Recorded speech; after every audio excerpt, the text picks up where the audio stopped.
আসসালামু আলাইকুম everyone, welcome back to my channel বাবুই পাখির সংসার। আজকে আমি আপনাদের জন্য নিয়ে এসেছি দারুণ মজার লইট্টা শুটকি দিয়ে কচুর মুখের একটি রেসিপি।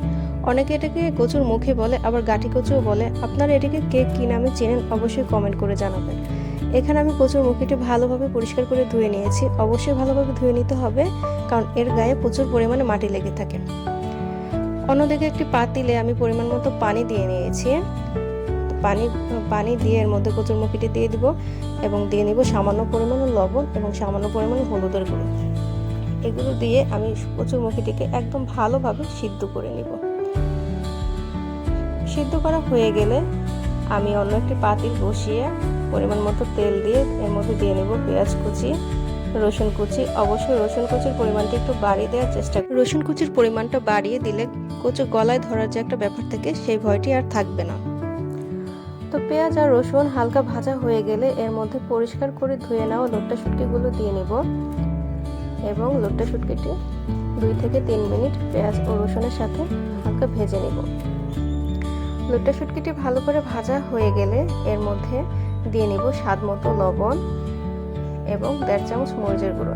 এখানে যে যেমন ঝাল পছন্দ করেন সেই মাপে মরিচের গুঁড়ো বাড়িয়ে কমিয়ে নেবেন এবং তারপরে দিয়ে নিলাম 1/2 চামচ হলুদের গুঁড়ো।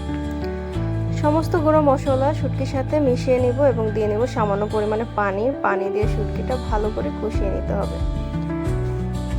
এই তো এখানে আমার শুটকিটি ভালো করে কষানো হয়ে গেছে। এখন আগে থেকে সিদ্ধ করে রাখা কচুর মুখিটি কষানো শুটকির সাথে দিয়ে ভালোভাবে মিশিয়ে নিতে হবে। যেহেতু কচুর মুখিগুলো আগে থেকে সিদ্ধ করে নেওয়া, সেক্ষেত্রে খুব আলতো হাতে মিশিয়ে নিতে হবে যেন কচুর মুখিগুলো একেবারে ভেঙে না যায়।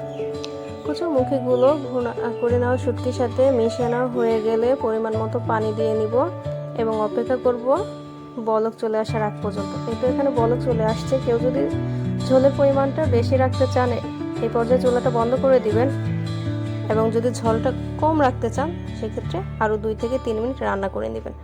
এই তো আমার রান্না করা হয়ে গেছে। আমি সুন্দর করে নামিয়ে পরিবেশন করে নিলাম। আপনারাও বাসায় ট্রাই করবেন এবং আমার রেসিপিটি ভালো লাগলে অবশ্যই আমার চ্যানেলটি সাবস্ক্রাইব করবেন। আমাদের সাথে থাকার জন্য অসংখ্য ধন্যবাদ।